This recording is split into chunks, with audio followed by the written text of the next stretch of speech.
Today's session is on attitude is everything. And I know a lot of you are thinking, I get it, Kurt, attitude's important. We should all be happy, have a smiley face, be happy all the time. And it's deeper than that. This is about your choice, our choice to choose a positive attitude every day. So, story coming out here. I was flying on a large airline, I'm not gonna say who they are, based in Atlanta, have red and blue colors. But anyway, love them, they're doing a lot of things better, but they continue to do things that never cease to amaze me from a customer experience standpoint. So I fly a lot with them, so I'm a frequent traveler. And I had chosen my seat, which was a window seat in the exit row. I booked it a month ago, so I was very happy about that. Well, guess what? Whenever I went to go get on the plane, but I was all excited because I thought it was going to be first class because she said, "Oh, sir, you've been upgraded." And I said, "Well, that's awesome." And then I looked at it and it was a number 12 or 13. And I said, "This doesn't look like first class." Oh, it's comfort, middle seat. Well, now, just as real quickly, I had an exit row window. I now have a middle seat. Now, for all of you that don't fly that frequently, immediately what comes to mind when you have a middle seat is possibly how large the Herculean men could be on either side of you that sometimes will spill into your seat, but that's a different story altogether. And so I knew this was my moment of choice.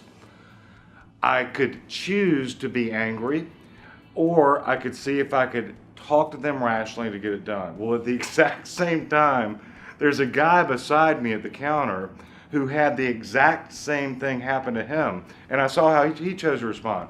The guy's veins in his forehead are popping. He's literally ballistic and livid. He's derogatory. There was a little bit of profanity slipping out. She said, "I'm sorry, sir, there's nothing that we can do."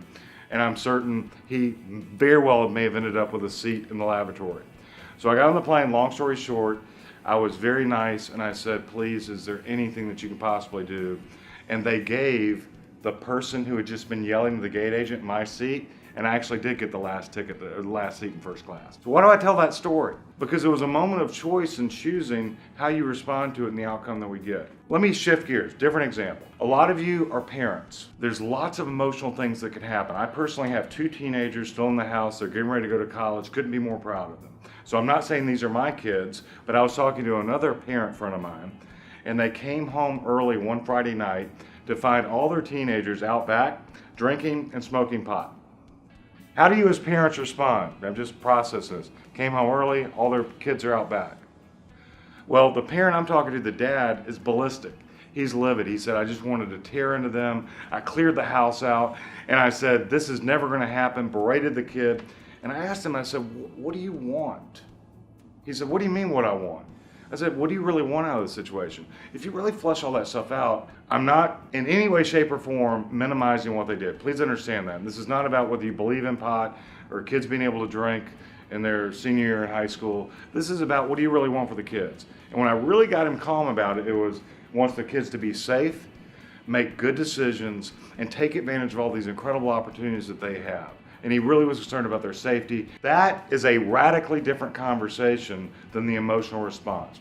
So here's what I'm sharing with you on attitude. The single number one best thing, I don't care how intense the incident is what do you really want out of the situation? What do I really want?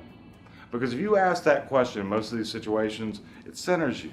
And you may be sitting there thinking, "Kurt, that seems sort of selfish." It's not selfish at all. It's looking for what do you want the outcome to be rather than the focus on the emotional reaction of what's happening.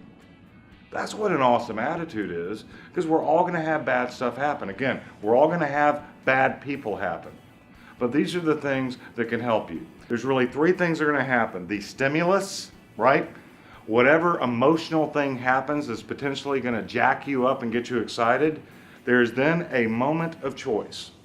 That is your response. I recommend 3 to 5 seconds. Again, 3 to 5 seconds. Process all the while thinking, what do I really want out of this situation?